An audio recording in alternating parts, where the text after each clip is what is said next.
لبيك اللهم لبيك لبيك لا شريك لك لبيك إن الحمد والنعمة لك والملك لا شريك لك। অটল ইমানের জয়। আমেরের হজ যাত্রা প্রমাণ করল নিয়ত আর বিশ্বাসী পারে নিয়তি বদলাতে। ইমান হোক পর্বতসম, নিয়ত হোক স্বচ্ছ। এই বাক্যটিকে সত্যি করে তুললেন একজন লিবিয়ান যুবক, তার নাম আমের। তার হজ যাত্রার গল্প একদিকে যেমন অবিশ্বাস্য, তেমনি অনুপ্রেরণামূলক। নিয়ত যদি বিশুদ্ধ হয় আর ইমান যদি অটল হয়, তবে আল্লাহ পরিস্থিতিকেই বদলে দিতে পারেন। এই ঘটনা তারই জীবন্ত প্রমাণ। আমের যাচ্ছিলেন সৌদি আরবে হজ পালনের উদ্দেশ্যে। বিমানবন্দরে পৌঁছানোর সঙ্গে সঙ্গেই একটি নিরাপত্তা সংক্রান্ত সমস্যার মুখোমুখি হতে হয় তাকে। নাম নিয়ে বিভ্রান্তি তৈরি হয় এবং নিরাপত্তারক্ষীরা তাকে অপেক্ষা করতে বলেন। সেই সময়ে বাকি হাজিরা প্লেনে উঠতে শুরু করেন। শেষ পর্যন্ত দরজাও বন্ধ হয়ে যায়। কিছুক্ষণ পর সমস্যার সমাধান হলেও পাইলট দরজা খুলতে রাজি হননি। প্লেন ছেড়ে উড়ে যায় আমেরকে ফেলে রেখেই।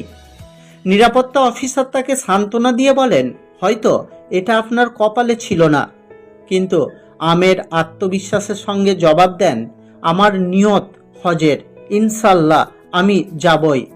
অদ্ভুতভাবে কিছুক্ষণের মধ্যেই খবর আসে প্লেনটি যান্ত্রিক সমস্যায় পড়ে ফিরে আসছে।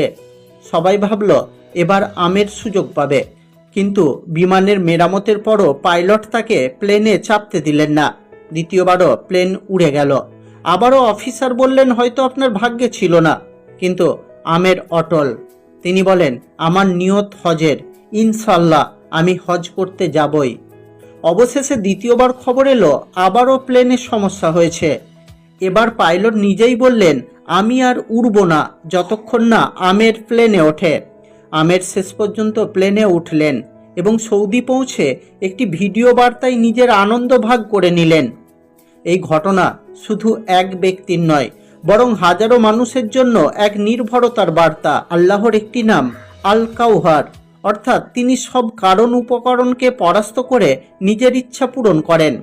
আমাদের চিন্তা করা উচিত নয় কিভাবে হবে বা কখন হবে, বরং আমাদের ঈমান থাকতে হবে এই বিশ্বাসে যে আল্লাহ চাইলে সমস্ত নিয়ম ভেঙে আমাদের পথ করে দিতে পারেন। নিয়ত হোক পবিত্র আর ঈমান হোক অটল, তবেই আল্লাহ অসম্ভবকেও সম্ভব করে তুলবেন। بركات بركات يا شيخ عامر، بركات بركات بركاتك يا خال، ادعينا معاه.